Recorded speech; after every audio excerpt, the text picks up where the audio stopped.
The New York Jets begin phase 3 of summer OTAs on Tuesday, May 20th, and I have a small wish list of things that I want to see get accomplished before the 40-day break. The first one is contract extensions. I have 7 players here who are eligible for contract extensions or on the last year of their deal, perhaps, where I think that they could be in line for an extension before the season starts or perhaps midway through the season. The first 3 I have grouped into the I want to see before the season starts are Garrett Wilson, Sauce Gardner, and Quincy Williams. Self-explanatory with Sauce and Garrett Wilson. They're just finishing up the 3rd year. They exercise the 5th-year options for both those players. So this is the time of season where you want to get the long-term extension hammered out. Keep Sauce and Garrett on the team for as long as possible. They are the young cornerstones of the offensive side and defensive side of the ball, quite frankly.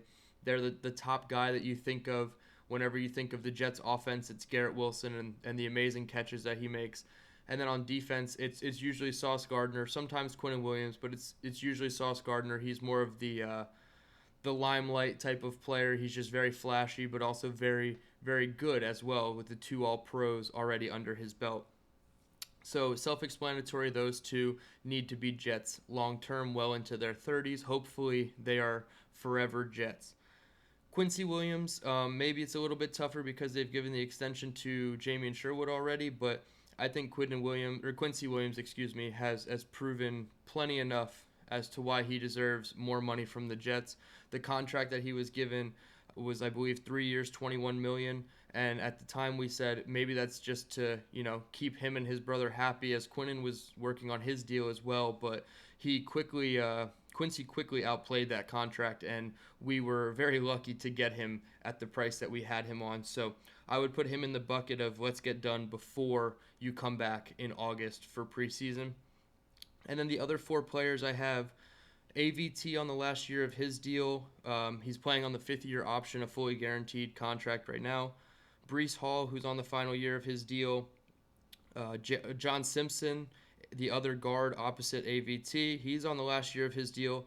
And Jermaine Johnson, who they picked up the 5th year, but he still has 2 years of eligibility on his contract. The 4th year, his final of the regular rookie contract, and then the 5th-year option in 2026 that they've already picked up.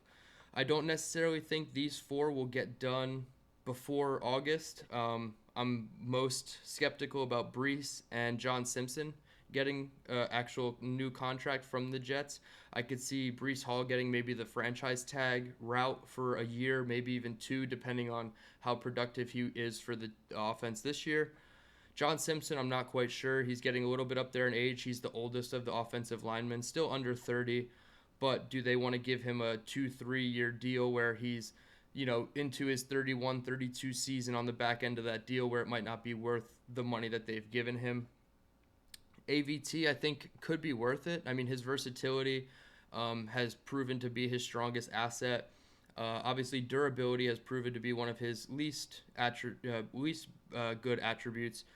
And I think if he can stay healthy and prove, he can be the right guard of the future with some right tackle flexibility if things kind of hit the fan with Armand Membu to start the season perhaps, or you have an injury, he's able to plug in most of the offensive line spots. So I do think there's a path for him to get a new contract from the Jets.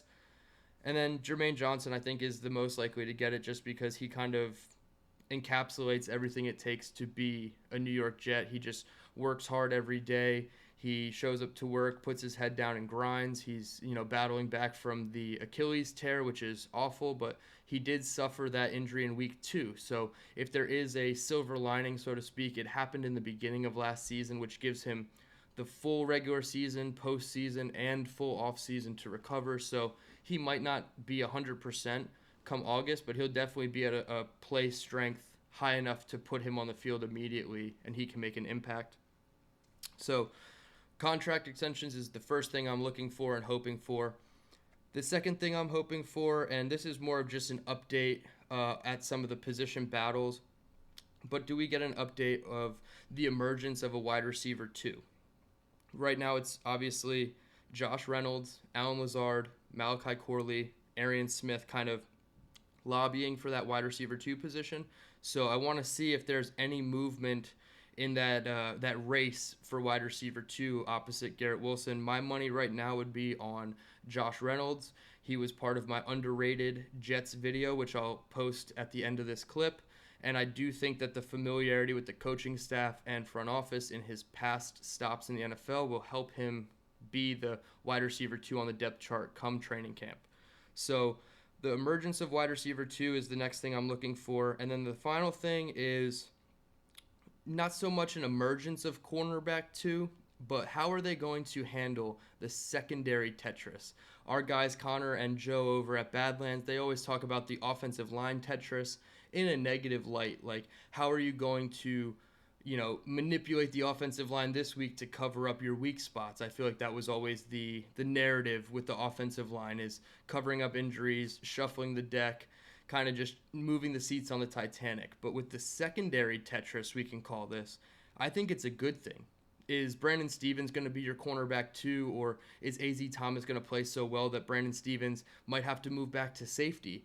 And if Brandon Stephens has to move back to safety, does Malachi Moore become a bench player, a rotational player, or your third safety who comes on in big nickel packages? So I think there's just a large number of talented players on the back end of the defense, corner and safety alike, where you can kind of move around and be flexible and versatile with your 5-6 guys that you want to align out there at any given play and make it work. So I am very, very interested to see how the secondary Tetris kind of aligns itself, how those blocks kind of fall into place, because I do think A.Z. Thomas, sooner rather than later, will be a starter on this Jets defense. And that's a positive thing. That doesn't mean that Brandon Stephens is a bad player or a bad free agent signing. It might not turn out to be the most efficient use of $12 million a year when it's all said and done, but if you can play both those guys at the same time and still have a role for Cisco and Malachi Moore, Michael Carter II, and obviously Sauce Gardner, you just have almost an embarrassment of riches that really is going to dictate how your defense plays. Instead of the we go as they go on the defensive line, it might be we go as they go on the back end of our defense, and they're going to hold it down while we send blitz packages at the quarterback. So very interested to see how that works out. Contract extensions, emergence of wide receiver 2, and the secondary Tetris alignment. Those are my 3 things on the wish list. Not sure how much we'll get on the last 2, but the contract extensions I think are the most important at this time of the season, where, are you even going to show up to camp if you don't have your new contract? We're getting into that type of territory now, so I don't necessarily project Garrett or Sauce making these things ugly for the Jets necessarily, but there's always that risk with a team, especially not a winning team who's trying to learn and find sustainable success. So let's just get these guys under contract. Let's figure out who our top line guys are going to be on the perimeter at wide receiver and corner, and we'll talk soon. Let's go Jets.